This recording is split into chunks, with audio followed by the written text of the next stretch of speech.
Hi and welcome to Kingsclere.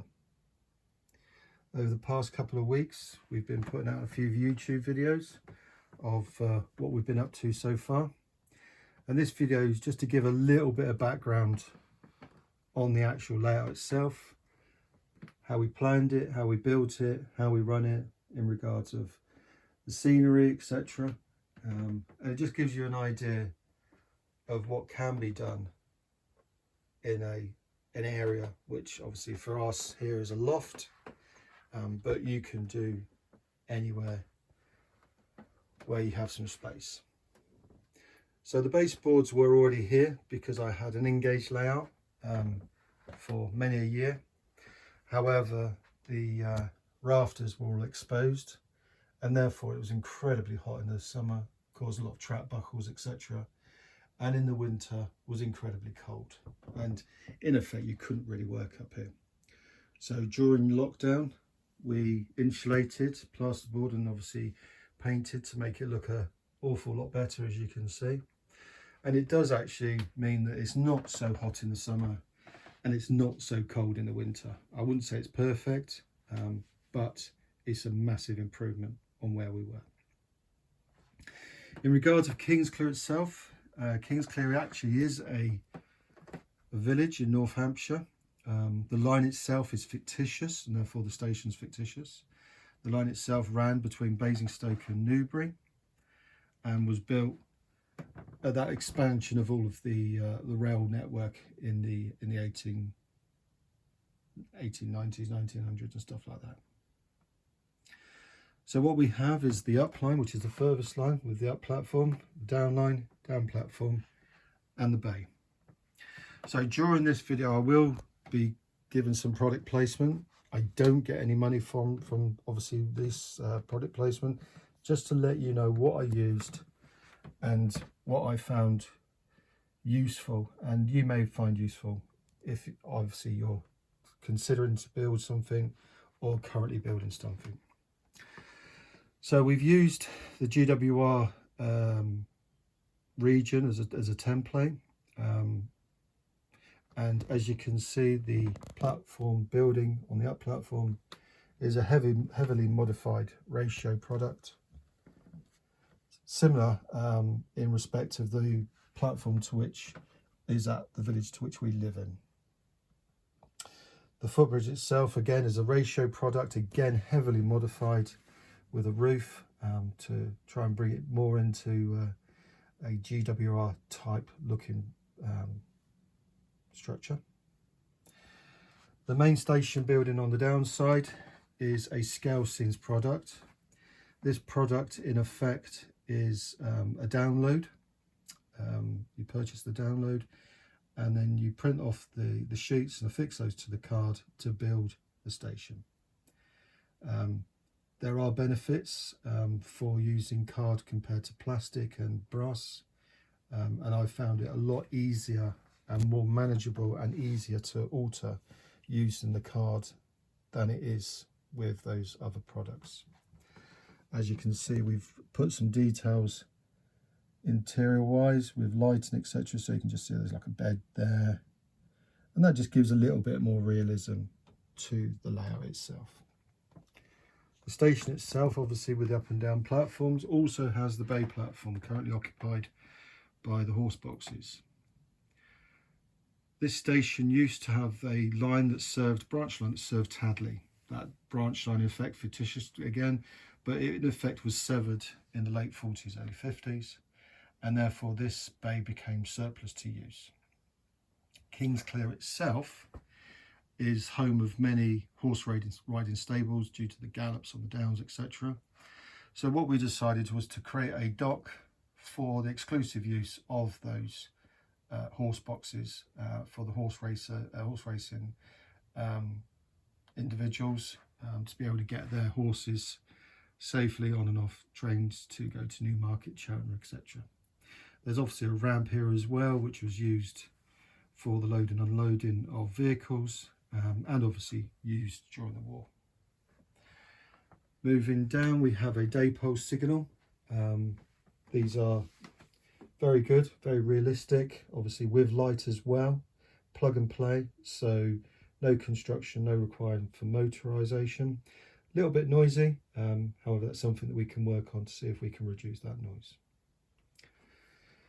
We have the ratio cattle dog, some modifications, not too much, but again, one of the things that we always do when we're creating a model railway is creating seams.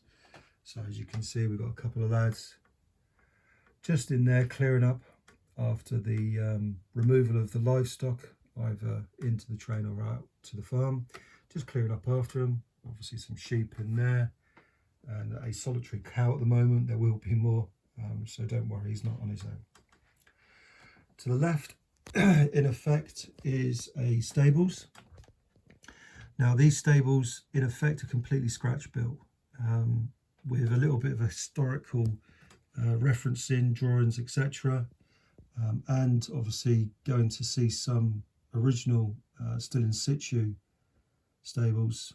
I drew these out and then created that again using the scale seam products and other products, and then like everything else lighting it up. Looks quite effective, and as you can see it's been cut into the embankment, which is obviously predominantly chalk in this region of the country. As you can see, we're working further down into the yard. Again, the goods shed, again another scale seams product, and we'll go into more detail when I cross to the other side. Moving back and just looking into the fiddle yard now, behind this seam break, we have 3 sidings for the up and 3 sidings to the down, and we have a single line at the front which can accept both. Due to the radius of the curve, we can generally get 2 rakes on the up lines, so therefore a total of 6 trains. On the 3 on the down, because obviously the curvature is slightly shorter radius, and therefore we can generally get 1 or 2 rakes on there. However, we still get a good number of trains situated in the fiddle yard to be able to give us good running sessions. While we're still on this side of the loft, I'll just show you the tunnel portal. Again, scale seams product, which needs a lot of weathering, and it will be one of the latter things that we do. And an overbridge, again trying to scale seams product again, but again trying to make it a little bit more interesting with plate gird on one side and brick arch on the other. As we mentioned, the bay with the line to the branch line to Tadley, in effect this is the branch line to Tadley, and originally would have gone down through to a double junction onto the up and down lines. However, once the service to Tadley was withdrawn, the only requirement for that branch in effect was to serve the quarry, which I'll show you in a minute, and therefore the double junction was removed, and what was the head shunt was in effect extended into this line, single line, which went into this area, which in effect will be the quarry loading unloading facility, currently occupied by some stock, but we are looking at getting a 009 line, a 009, that's right, correct, coming out of the quarry face, which will be somewhere, and please use your imagination, somewhere about there. So that'll go to a loading unloading dock, or unloading dock, to the waiting tipplers to take that chalk to Westbury to create the concrete.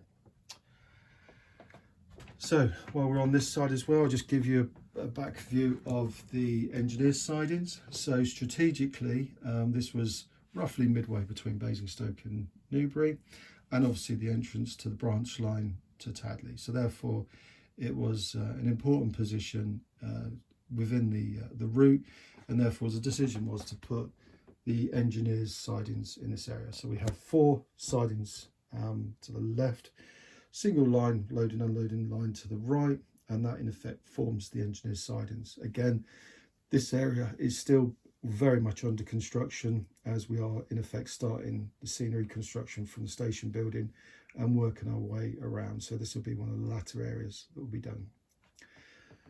Just coming up through this embankment here to this area here, which is currently occupied by lots of tools and very messy. That in effect will be a few houses, but it also has the road which if you can just see down there, which in effect goes down to the weighbridge where that vehicle is into the yard, and to the left of it will be in effect a farm.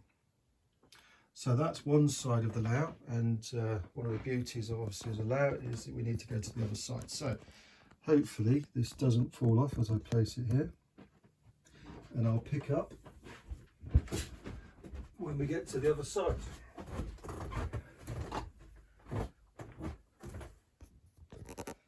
There you go, beauties of a loft, on your knees most of the time. So going back to the P-way yard, so you've got the cable train at the moment. One of the things that we will be doing is just showing the transition from, in effect, semaphore rodding and cables to more power box type of signalling. So we will be running some troughing routes out, and obviously this train would have obviously gone through running those cables through. Going back to the up and down lines, this in effect is the Basingstoke end, so what we would classify as Kingsclere South junction. That in effect comes through to the double slip, which in effect gives us entry into siding number 1, where you can see the oil B tanks currently sitting. Siding number 2, which is where we have that mixed freight currently occupied, and the line in the front is in effect the reception line, which gives us access both into the engineers, sorry for moving too fast, but also into these sidings here, which the furthest one in effect forms up the coal line with the coal staves there for the coal merchant, and then you've got 2 other sidings there for marshalling purposes, but also a small area there where that tank is currently situated for the offloading and loading concrete products and other products as such like. Moving behind that, we have again the scale scenes goods yard, as you can see, fully lit. But as I said, one of the things we always try to do is create little scenes. So as you can see, there's the foreman having a chat with the driver, and inside the building you can see one of the supervisors just checking over the delivery with one of the guys that do the loading and unloading. If you can see, that's okay. Obviously a dock with loading materials, and we have a crane as well. That crane will be fully motorised at some point, but not top priority at the moment. Where you can see the rail wagon at the moment, that's in effect the good line, and then behind it is reception, which obviously goes down into the bay area to form the head shunt. Then we have the down line, the up line, and then we have a long head shunt. Now that generally would have been void of stock generally. However, as we've mentioned, this particular weekend that we're modelling, the Basingstoke to Reading line is being closed, and so is the Didcot to Southampton line via Newbury has also been closed. So therefore a lot of diverted services are coming through here, and there was a decision to say let's position the breakdown train in that area to be able to provide rapid response if required. Moving on now to the signal box. This signal box is a Metcalf product, again heavily modified, and as you can see the bobby's in there on the panel, or the levers I should say. If we move further around, you can just make out the token box in there. That was primarily for the line down to Tadley. And then if we move a bit further around, you can see the signal having a well-earned cup of tea with all the stock movements that are going on lately. Again, all lit, and we also have sound, which I'll put on in a minute. Just moving into the depot now, so over that single crossover, siding into the motive power depot. The first line is obviously the ash drop, which you can see there with the coal refueling point behind. Single road shed with the PWM sat in front of it. and then behind that was 2 sidings. Now that in effect is slightly larger than what standard you would have in these type of smaller stations. However, as we said before, the line to Tadley had a couple of auto coaches, so that's where they would have been stabled up overnight. Surplus to requirement now. However, due to this weekend, there will be a lot of motive power in and around that area to be able to service the trains. So in effect, that's the history and how we run it. In regards of construction, we are all 009 and using the new Bullhead Pico products. Medium radius turnouts, singles and double slips, which we've had some issues with, but generally really quite good. Far more realistic than the alternatives, especially when it comes to sleeper spacing. Sleeper spacing is not exactly perfect, however, for what we're modelling, it's there or thereabouts. Again, the daypole signals, some of the signals start a signal on the end of the platform. And one thing I'm not sure if you'll notice, but what we have done is we've in effect super elevated the curvature, in effect put cant on that curve, which in effect means that the outer rail is slightly higher than the inner rail. So not prototypical, due to the fact purely that we're working in 00 scale, but in effect it gives that classic lean of the vehicles as they proceed around the curve. Gives that just that little sense of realism. Moving on to the scenery, the backboard is nearly in place, not affixed at the moment. That will be affixed soon, and then we'll be placing the back scene on there. As you can see, that we've been making some strides into the actual surrounding scenery now. So grass now been applied to that area, and this area still has only been sprayed. Now what we did with this, we've used and I do apologise for the noise, obviously been up in the loft, it's got a lot of creaks up here, but what we used is all modular type of scenery breaks, purely so we can move stuff in, move stuff out, and not in effect create more problems for ourselves, and also trying to keep the weight down as well. So what we did is using card and in effect foam material, which is this, which in effect came from the inners of stock boxes. That in effect formed the base, to which we then put the bandage wrap on top, and then various products to create the scenery down top of. The area that's in front of us now is going to be some grazing to the right and a woodland scene to the left. As I say, long way to go on that, but just gives you a bit of an idea of how to do it. And again, both quite light, and once the back scene's done, we can then obviously position those. Right over in that far corner, there will be a speaker, which will give us a background noise of countryside, birds singing, etc. The signal box has also got some noise, which I will demonstrate now.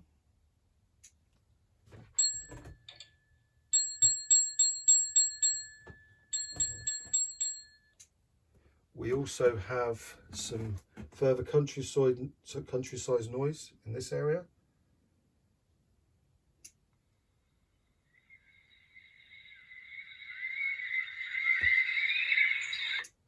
And no prizes where we've hidden the speaker. There we go. And it all gives that sense of realism. And in the station, we also have some background station noise.